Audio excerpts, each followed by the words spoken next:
मेरी बेटी ने मुझे अपने घर पर अपने मदद के लिए बुलाया था।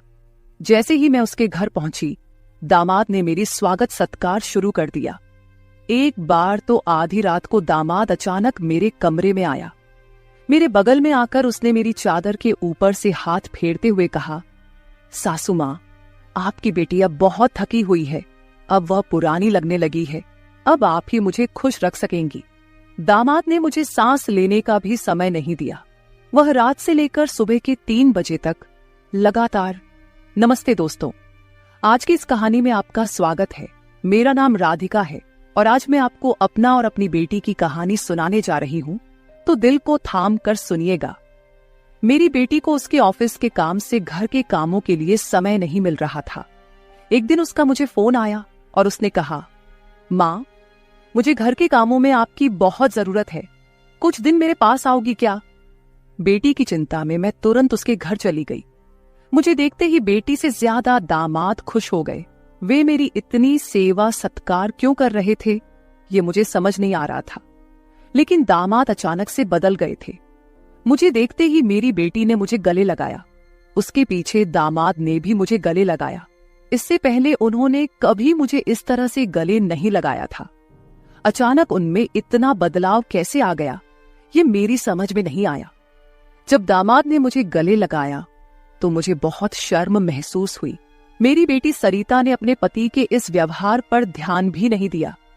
जैसे ही मैं बेटी के घर पहुंची, उसने मुझसे कहा कि वह मेरे हाथों से बनी उसकी पसंदीदा सब्जी खाना चाहती है। आते ही मैं फ्रेश होकर बेटी के किचन में चली गई। उस रात दामाद और बेटी दोनों बड़े चाव से खाना खा रहे थे।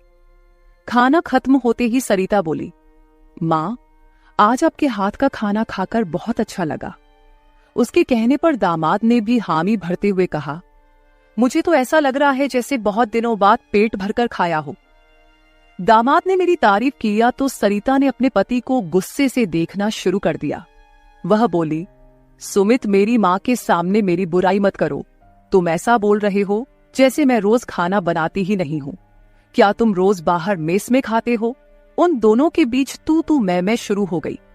तब मैंने दोनों को शांत करते हुए कहा, सरिता, छोटी छोटी बातों को बड़ा मत बनाओ। दामाद तो बस मजाक में तुम्हारे सामने मेरी तारीफ कर रहे होंगे।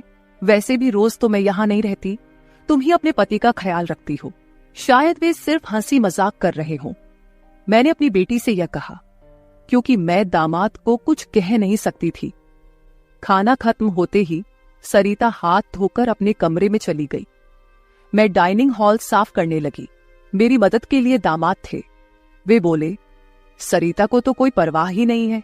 माँ, इतने दिनों बाद आप घर आईं, फिर भी वह पहले ही दिन से आपके ऊपर सारा काम छोड़कर मोबाइल लेकर कमरे में चली गई। यही तो रोज का हाल है। दामाद की बात से सहमत होकर मैंने डाइनिंग टेबल से बर्तन उठाए। तभी दामाद भी मेरी मदद के लिए किचन में आ गए। किचन से जाते वक्त दामाद ने अचानक मेरे हाथ पकड़ लिए। फिर दामाद जी बोले, सासू माँ, सच में आपके हाथों में जादू है। आपके हाथ का खाना खाकर मन बहुत प्रसन्न हो गया। आगे भी मुझे आपके इस तरह के अलग अलग रूप देखने को मिलेंगे। मेरा न कोई साला है और न कोई साली। मेरे ससुराल में तो आप ही एक हैं। अब चाहे साला, साली और बहनोई की हंसी मजाक हो या सासू माँ की देखभाल, ये सभी रिश्ते आपको ही निभाने हैं। अब मैं आपको यहां से जल्दी जाने नहीं दूंगा। मुझे दामाद का प्यार समझ में आया, लेकिन इसके पीछे उनका क्या मकसद था, इस पर मैंने ज्यादा गहराई से सोचा नहीं था। इसी तरह कुछ दिन और बीत गए। मुझे बेटी के घर आए कुछ ही दिन हुए थे। तभी मैंने महसूस किया कि उन दोनों पति पत्नी के बीच कुछ ठीक नहीं था। लगातार 3 दिन से मुझे रात को उनकी बड़बड़ाहट और दामाद की आवाज उनके कमरे से सुनाई दे रही थी। वह बात प्रेम की तो बिल्कुल नहीं थी। उन दोनों के बीच कुछ गड़बड़ थी, ये मुझे साफ महसूस हो रहा था, क्योंकि जब से मैं वहां आई थी मैंने उन्हें कभी साथ में हंसते खेलते नहीं देखा था। एक दिन शाम को सरिता ऑफिस से जल्दी घर आ गई। उसे घर पर देख मैं 2 कप कॉफी लेकर उसके कमरे में चली गई। मुझे उससे थोड़ी बात करनी थी। कॉफी का बहाना लेकर मैं उसके कमरे में गई। मैंने उसके हाथ में कॉफी का कप दिया, लेकिन वह मुझसे बात करने के बजाय मोबाइल में व्यस्त थी।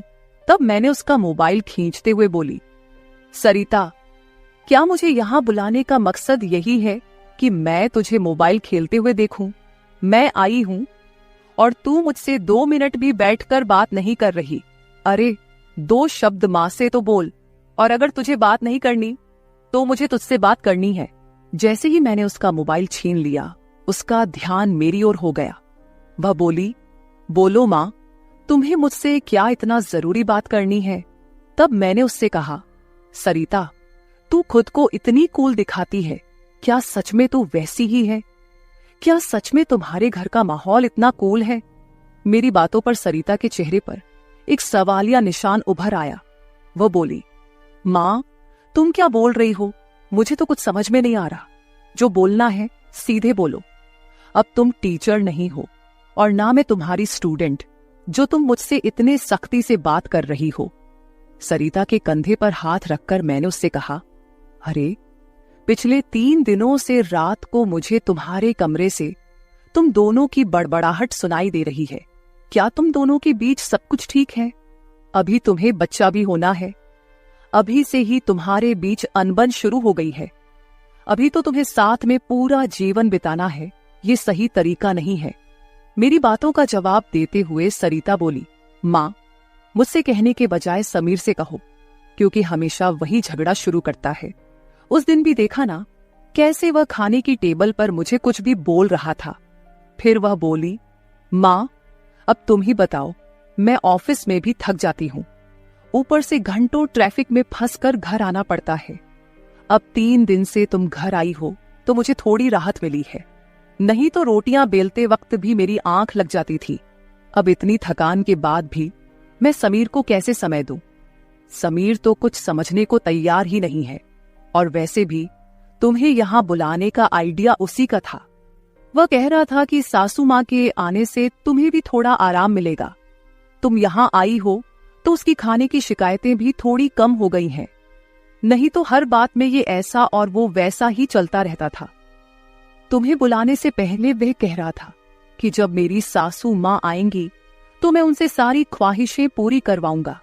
अब तुम्हारे दामाद को तुमसे क्या ख्वाहिशें पूरी करवानी है, ये तुम ही देख लो।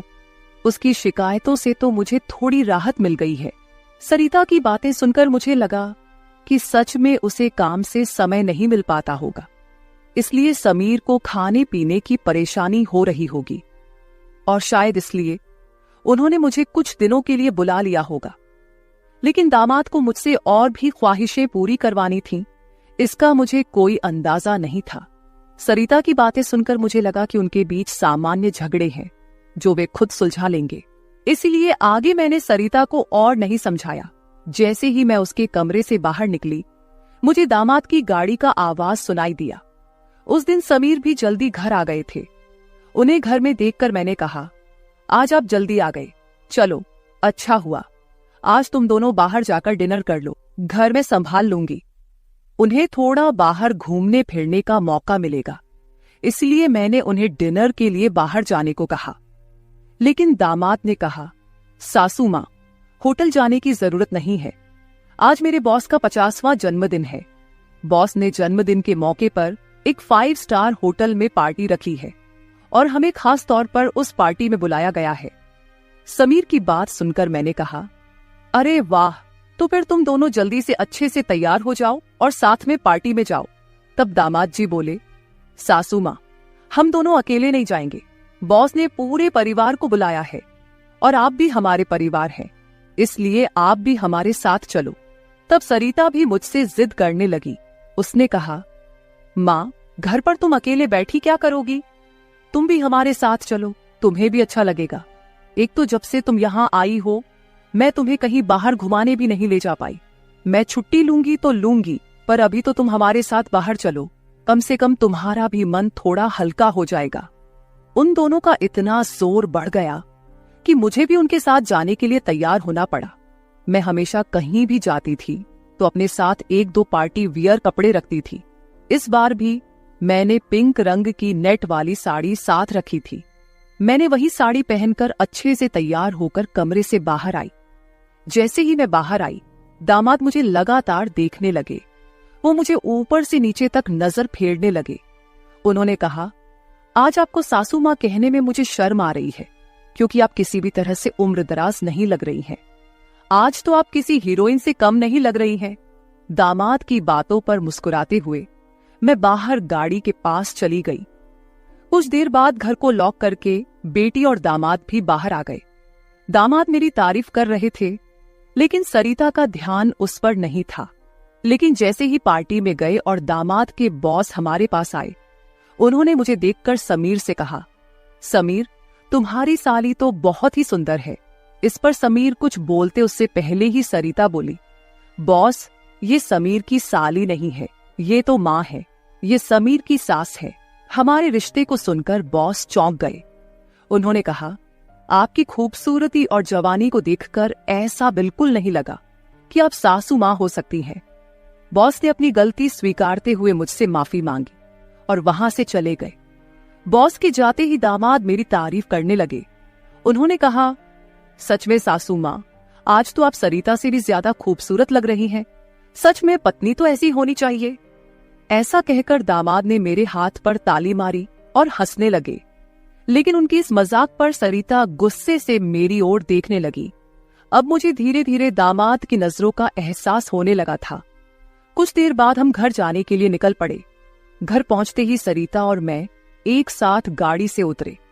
गाड़ी से उतरते ही सरिता ने मुझसे कहा, माँ, आज के बाद तुम्हें इतना सजने संवरने की कोई जरूरत नहीं है। थोड़ा अपनी उम्र के हिसाब से रहना सीखो।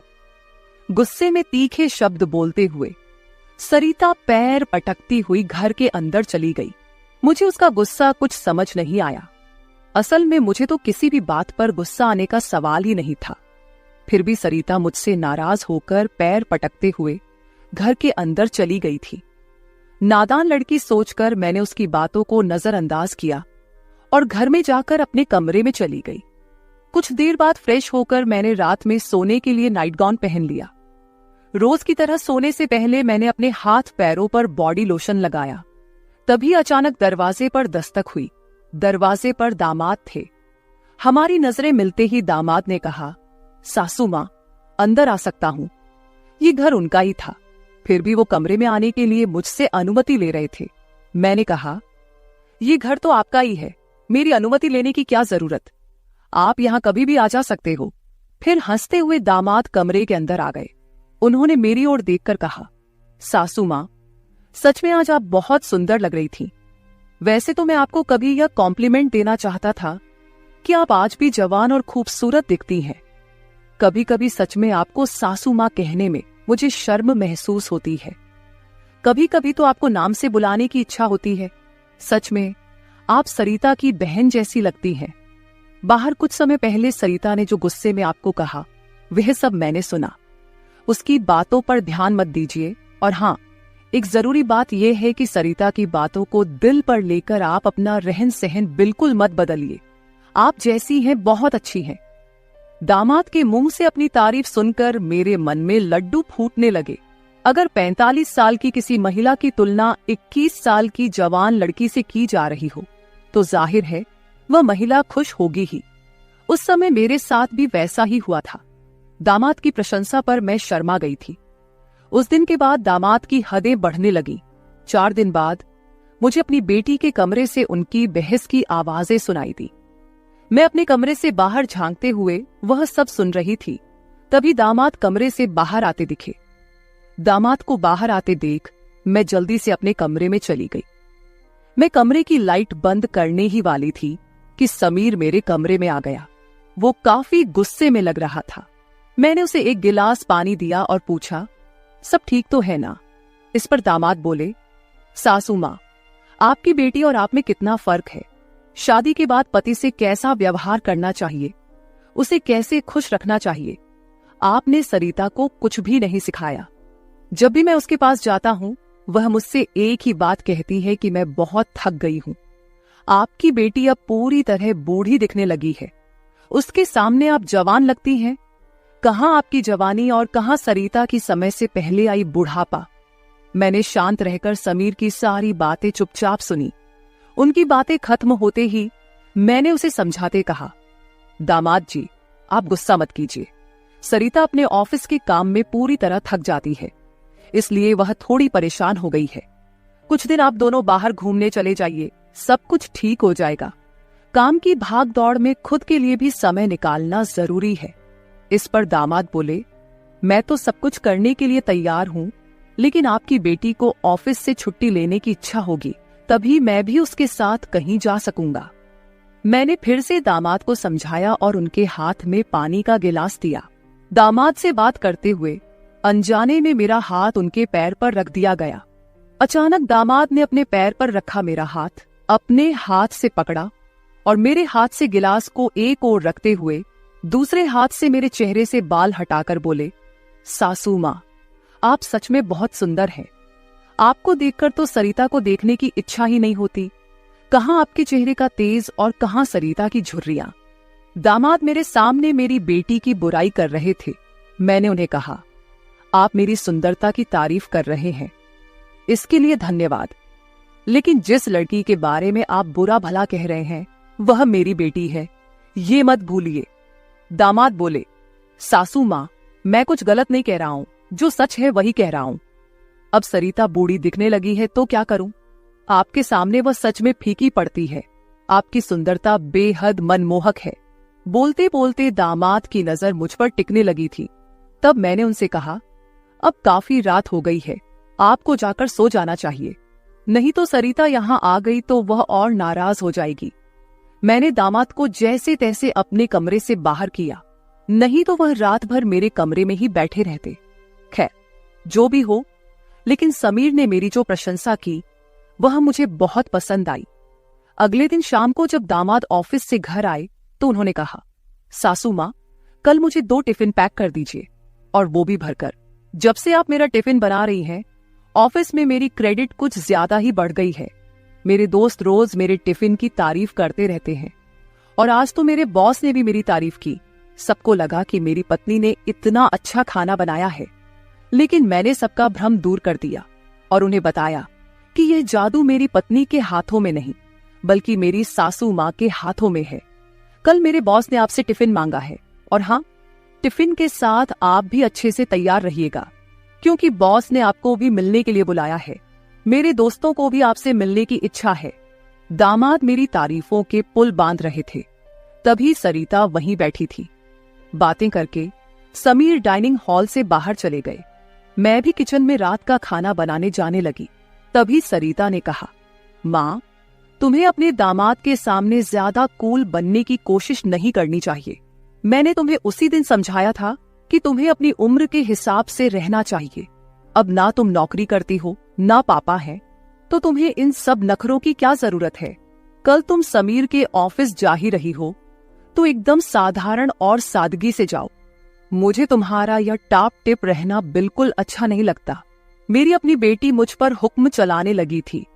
उस समय मुझे सरिता की बातों पर बहुत गुस्सा आया। मैंने उससे कहा, सरिता, उस दिन मैंने तुम्हें बच्चा समझकर कोई जवाब नहीं दिया, लेकिन अब तुम्हारी हिम्मत बढ़ती जा रही है। याद रखना, मैं तुम्हारी माँ हूं, ये मत भूलना। मुझसे बात करते समय अपनी जुबान का ख्याल रखो। एक बात तो तुम्हें भी अच्छे से पता है कि मुझे हमेशा से टापटिप रहने की आदत है। मैं अपनी आदत किसी के कहने से नहीं बदलूंगी। इंसान जितना अच्छा रहता है उतना ही फ्रेश दिखता है, यही मेरा मानना है। तुम चाहे कुछ भी कहो, मैं अपनी रहन सहन नहीं बदलने वाली। अगर किसी को बदलना है तो तुम खुद को बदलो, अपना चिड़चिड़ा स्वभाव बदलो। कभी कभी तो मुझे लगता है कि तुम मेरी ही बेटी हो या नहीं। उस दिन पहली बार मैं अपनी बेटी से इतने गुस्से में बात कर रही थी। इससे पहले सरिता ने भी कभी मुझसे इतने कटु शब्दों में बात नहीं की थी। इसलिए उससे गुस्सा होकर मैं किचन में चली गई। उस रात खाना खाते समय भी मैंने किसी से बात नहीं की। अगले दिन दोपहर के 1 बजे के बाद मुझे मेरे दामाद का फोन आया, तो मैं तैयार होकर उनके ऑफिस जाने के लिए निकली। शाम को मैं और समीर साथ ही घर लौटे। मुझे और समीर को साथ देखकर सरिता और भी ज्यादा नाराज हो रही थी। अब मुझे उसकी नाराजगी से कोई फर्क नहीं पड़ता था। वो तो अपने पति को भी खुश नहीं रख पाई थी। मैंने भी अब उससे किसी तरह की कोई उम्मीद नहीं रखी थी। लेकिन इधर मेरे दामाद अब मुझसे बहुत अच्छे से पेश आने लगे थे। हर 2-3 दिन में वो मुझसे कहते कि उनके ऑफिस में उनके दोस्तों ने या कभी उनके बॉस ने मुझसे मिलने के लिए बुलाया है। उस दिन भी सुबह नाश्ता करते समय दामाद ने मुझसे कहा, सासू माँ, घर के सारे काम जल्दी निपटा लीजिए क्योंकि आज भी आपको ऑफिस जाना है। मैंने उनकी बात पर सहमति जताई। जैसे ही समीर ऑफिस के लिए निकले, सरिता ने मुझे घेर लिया। उसने कहा, माँ, मैं कुछ दिनों से देख रही हूँ रोज तुम अपने दामाद के ऑफिस जा रही हो, शाम को उनके साथ हंसती खेलती घर लौटती हो।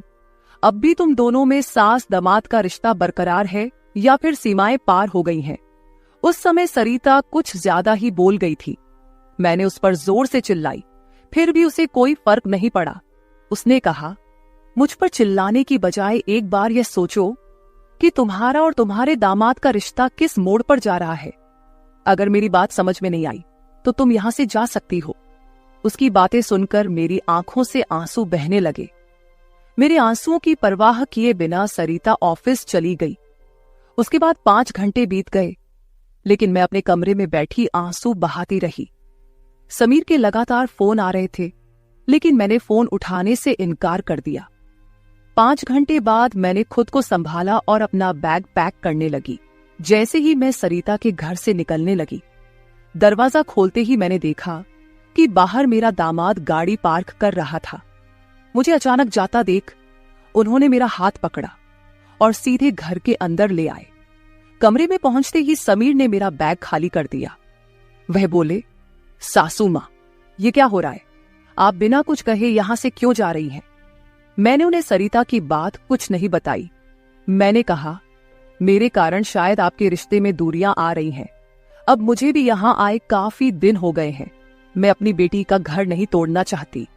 आप अपने जीवन में खुश रहिए, अब मुझे यहां से जाना चाहिए। मैं फिर से अपना बैग पैक करने लगी। तभी दामाद ने मुझे अपनी ओर घुमाए। फिर मेरे कंधे पर हाथ रखकर उन्होंने कहा, सासू मां, जरूर सरिता ने आपको कुछ बुरा भला कहा होगा। मैंने आपको पहले ही समझाया था कि उसकी बातों पर ध्यान न दे। वह मूर्ख है, उसे खुद को संभालना नहीं आता। मुझे तो लगता कि आपकी बेटी आपसे जलने लगी है। जो लोग जलते हैं वे दुआ नहीं देते, इसलिए आपको भी बेफिक्र होकर ठाठ से रहना चाहिए। समीर मुझे हंसाने की कोशिश करने लगे। मेरी आंखों में आंसू देखकर उन्होंने मेरे आंसू पोंछे और कहा, किसी की बातों से इतना हताश मत होइए, मैं आपके साथ हूं। उनके बोलने में एक अलग ही प्यार था। उस दिन के बाद से रोज रात को जब सरिता सो जाती, समीर मेरे कमरे में आने लगे। अब उनका मेरे कमरे में आना मुझे खटकता भी नहीं था, क्योंकि हमारा रिश्ता एक अलग ही मोड़ पर जाने लगा था। अब समीर मेरे सिर्फ दामाद नहीं रहे। 4-5 दिन से समीर मेरे कमरे में आ रहे थे। कुछ दिन बाद अचानक मेरे मन में ख्याल आया कि अगर सरिता को यह सब पता चल गया तो, इसलिए मैं समीर के सामने यह सवाल रखी। मैंने कहा, समीर, तुम रोज रात को सरिता की नजरों से छुपकर मेरे कमरे में आते हो, लेकिन क्या तुम पक्का करते हो कि वह गहरी नींद में होती है? अगर तुम्हारी लापरवाही के कारण सरिता अचानक मेरे कमरे में आ गई और उसने यह सब देख लिया तो क्या होगा? इस पर समीर ने कहा, सासू मां, कभी न कभी हमें इस स्थिति का सामना करना ही होगा। जो काम मेरी पत्नी को करना चाहिए था वह आपने किया, इसमें आपकी क्या गलती है? उसे वक्त रहते सब कुछ समझना चाहिए था। अब वक्त उसके हाथ से निकल गया है। आप ज्यादा चिंता मत कीजिए, नहीं तो आपके चेहरे पर भी झुर्रियां आने लगेंगी। आप चिंता मत करें, बस सरिता के सामने इस रिश्ते को स्वीकार करने का साहस रखिए। हम दोनों बात कर ही रहे थे कि अचानक सरिता कमरे में आ गई। मैंने उसका नाम लिया ही था कि वह वहां मौजूद हो गई थी। हम दोनों सास और दामाद एक दूसरे को देखने लगे। सरिता तो हमें साथ देखकर हमारी ओर बस देखती ही रह गई थी। उसने कहा, मुझे तुम दोनों पर पहले ही शक हो गया था। समीर, तुम्हें क्या लगा कि तुम रोज रात को मुझे चकमा देकर जाते हो और मुझे इसका बिल्कुल पता नहीं चलता? मैं तो बस मौके का इंतजार कर रही थी, क्योंकि मुझे तुम दोनों को रंगे हाथ पकड़ना था। अब तो मैंने तुम्हारी सारी बातें रिकॉर्ड कर ली हैं और तुम्हें इस हालत में भी देख लिया है। सरिता बोल ही रही थी कि तभी समीर का फोन बजा। उसने मेरा हाथ छोड़ दिया और कमरे से बाहर चला गया। थोड़ी देर पहले जब वह मुझे समझा रहा था तो उसने मेरा हाथ पकड़ रखा था। कुछ ही मिनटों बाद वह एक शख्स को लेकर कमरे में वापस आया। वह तीसरा शख्स और कोई नहीं बल्कि समीर का बॉस था। उसे आधी रात को घर में देखकर सरिता चौंक गई। उसने बॉस की ओर देखकर कहा, आप इस समय यहां कैसे? बॉस आश्चर्यचकित होकर सरिता को देख रहे थे। तब सरिता बोली, आप यहां क्यों आए हैं ये तो मुझे नहीं पता, पर मुझे अब एक गवाह मिल गया है। वह बॉस के सामने मेरे और मेरे दामाद के रिश्ते के बारे में बकवास करने लगी। तभी समीर के बॉस यानी रघुवीर जी सरिता की ओर देखकर बोले, सरिता, तुम यह क्या बकवास कर रही हो? तुम्हें पता है तुम अपनी माँ और अपने पति के बारे में क्या कह रही हो? अब तो सरिता और भी ज्यादा बकवास करने लगी। तभी समीर उस पर चिल्लाया। उसने कहा, मैं अभी तक सब सुन रहा था। मुझे पता था कि तुम समझदार नहीं हो, इसलिए मैंने तुम्हें कुछ नहीं बताया, लेकिन अब तुम बॉस के सामने कुछ भी बकवास करने लगी हो। शायद अब तुम्हें सच बताने का समय आ गया है। मैं समीर को शांत रहने के लिए कह रही थी, लेकिन उसने मेरी एक न सुनी। वह बोला, माँ, अब और कितने दिन आप यह सब बातें छुपाकर रखेंगी? इस तरह मन मारकर जीवन को सुखमय नहीं बनाया जा सकता। जीना है तो खुले दिल से जियो। आपको किसी से डरने की जरूरत नहीं है, क्योंकि आपने कोई अपराध नहीं किया। समीर ने सरिता से कहा, सरिता, पिछले कुछ दिनों से मैं इस कमरे में आ रहा हूं, ये सच है, लेकिन मैं इस कमरे में क्यों आ रहा था, इसका कारण वो नहीं है जो तुम सोच रही हो। इसका असली कारण कुछ और ही है। मैं यहां इसलिए आता था ताकि अपने बॉस को तुम्हारी माँ के कमरे में सुरक्षित छोड़ सकूं। मैं तुम्हारी माँ के साथ नहीं बल्कि मेरे बॉस होते थे। जिस दिन हम बॉस के जन्मदिन की पार्टी में गए थे, उस रात जब हम पार्टी से घर लौटे थे, तो मैंने तुम्हारी माँ को उनके कमरे में रोते हुए देखा था। उसी रात बॉस ने मुझसे तुम्हारी माँ का फोन नंबर भी लिया था। उस रात बॉस बार बार तुम्हारी माँ को फोन कर रहे थे। उस रात जब मैं अचानक तुम्हारी माँ के कमरे में गया, तो मैंने उनके फोन में बॉस के कई मिस्ड कॉल देखे। अगले दिन मैंने बॉस से इस बारे में पूछा, तभी मुझे सच्चाई पता चली। एक समय था जब तुम्हारी माँ और बॉस एक ही कॉलेज में पढ़ते थे। इतना ही नहीं, उन दोनों के बीच प्यार भी था, लेकिन घर वालों के दबाव के कारण वे अपना जीवन एक साथ नहीं बिता सके। पर किस्मत ने 30 साल बाद उन्हें एक बार फिर से आमने सामने खड़ा कर दिया। तुम्हारी माँ कुछ बोलने के लिए तैयार नहीं थी, लेकिन बॉस की वजह से मुझे उन दोनों के रिश्ते के बारे में पता चला।